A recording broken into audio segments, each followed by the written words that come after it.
Flaherty. He's going straight back. A spraying target is setting up.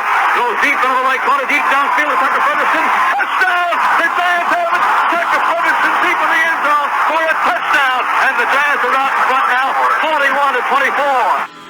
Well, hello. Thank you so much for taking time out of your day to check out this video. And welcome to the Gridiron. What I want to start doing now that pretty much the big splashes in free agency are kind of starting to dwindle down, and some of the guys were picking up are not the most exciting guys to be talking about. I want to start going over some of our draft day options. The draft, I believe, is April 29th, a little over a month away.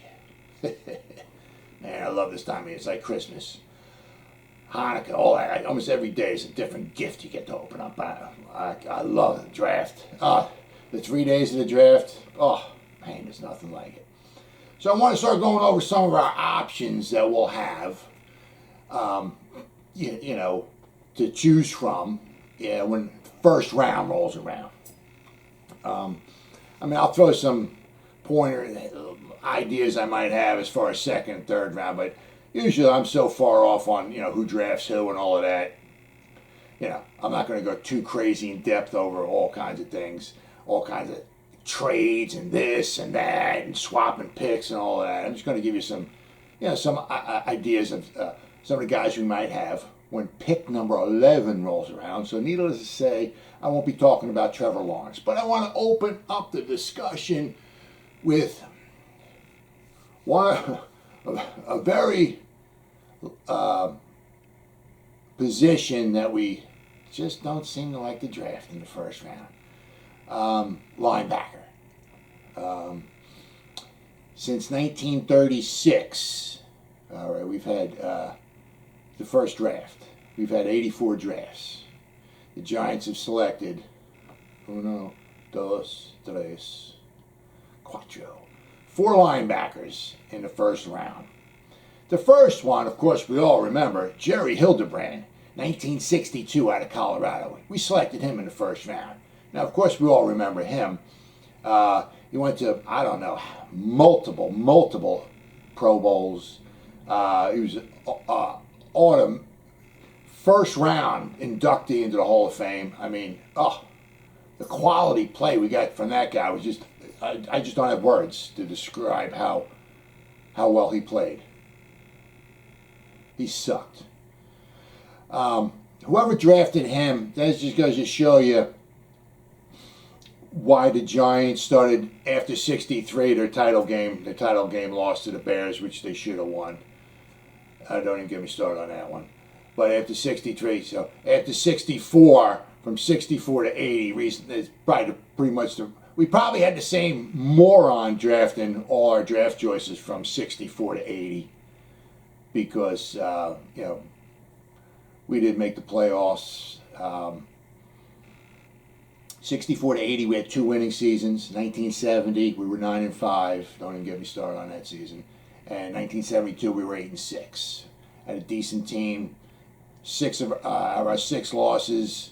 1 was to the Cowboys, 2 were to the Redskins, and 1 to the Redskins, and 1 was to the Dolphins. So we lost to 4 teams. 4 games we lost were the teams that went to the championship game. So 72, we had a decent team.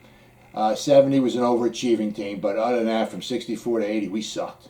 And it all starts off with this Jerry Hildebrand guy.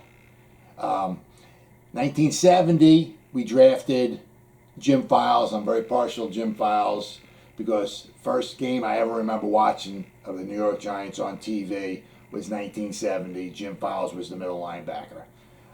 So I'm kind of partial to him. He was a decent linebacker.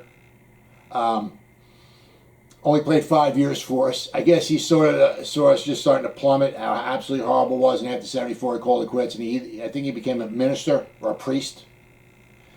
Then, of course, 1981, right? We drafted the greatest of all time, Sir Lawrence Taylor out of North Carolina. 1984, of course, out of Michigan State, we drafted Carl Banks, another phenomenal One more little thing going back to Jerry Hildebrand, just going to show you how bad our drafting was. 64, we drafted Joe Don Looney. What a nutcase that guy was. I think he was only on a team for 1 year. 1965, we had the number 1 overall pick. Who did we draft? Tucker Frederickson.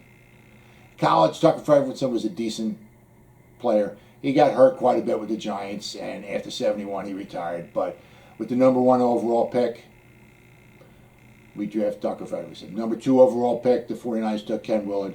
The number 3 overall pick, Chicago Bears. Who they got from the Pittsburgh Steelers? Who did they take? Dick Butkus. We had a horrible defense. Why would we want Dick Butkus? With the number 4 overall pick, the Bears had their own selection. Who did they take? Gale Sayers.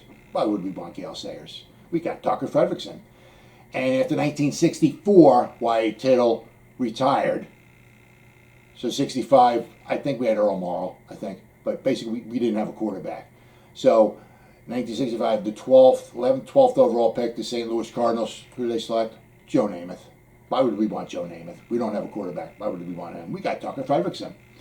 Now, I know I'm going on a rampage here, but the Giants probably would have lost out to Joe Namath anyway because the Jets drafted him as well, and the Jets gave him well over $400,000, so he probably would have signed with the Jets. But we got 4 linebackers we picked since 1936, 84 NFL drafts. If we change that this year and take Micah Parsons, I'd be pretty happy. At his pro day, the big kahuna was there, Mr. Joe Judge, watching him.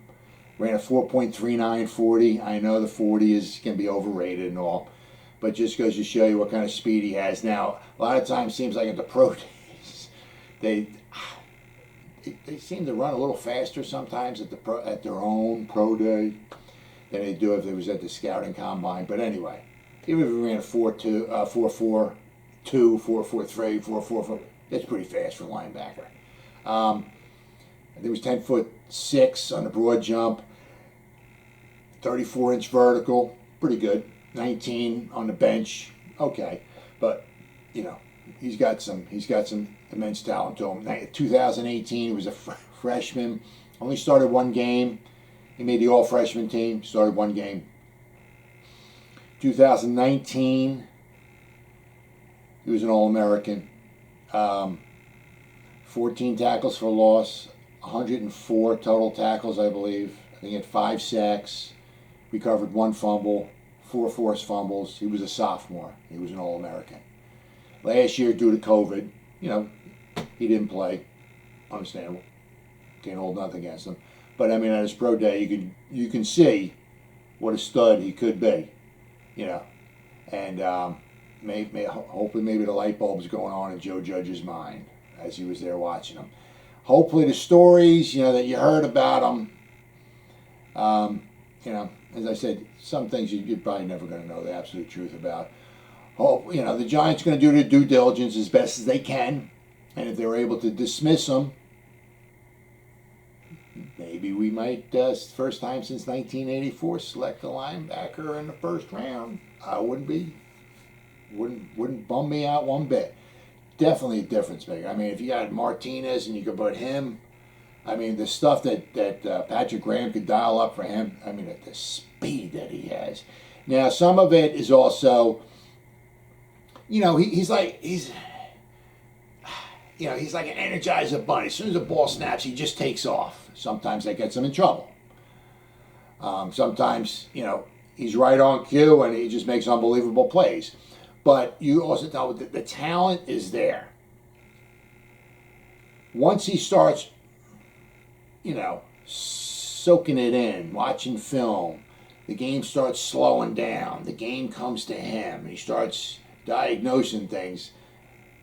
He could really, really be really special. I mean, with the speed that he has, it's absolutely amazing. I said, sometimes in college, you just the ball snaps and you think one thing, and you just take off and you're wrong, and you're like way out of position, But you could definitely say the talent is there.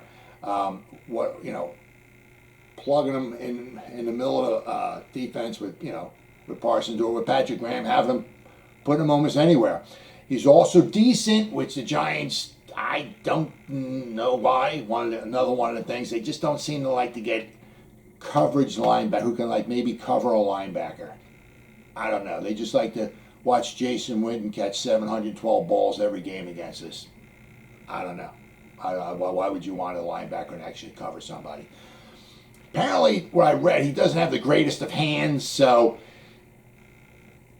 I mean, you can certainly work on that, and as time goes by, it gets better. But apparently, he's maybe dropped a few balls that he maybe could have caught for interceptions, but he's certainly able to cover guys, cover a back out of bat. I mean, if you're running a 4-4, it's not many running backs are going to get the edge on you. If you're running a 4-4, not many wide receivers are going to get the edge on you. You could just see, where you would,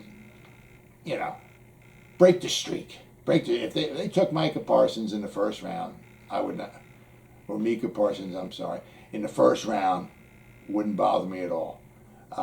It'd be the first time since Carl Banks, 1984, would actually draft a linebacker in the first round, and that would certainly help out the defense. We would be, boy, I'll tell you what, between the safeties, the cornerbacks we have, Leo the Lion, Parsons and the linebacker, wow, we would be good. And then second, third round, maybe draft an offensive lineman.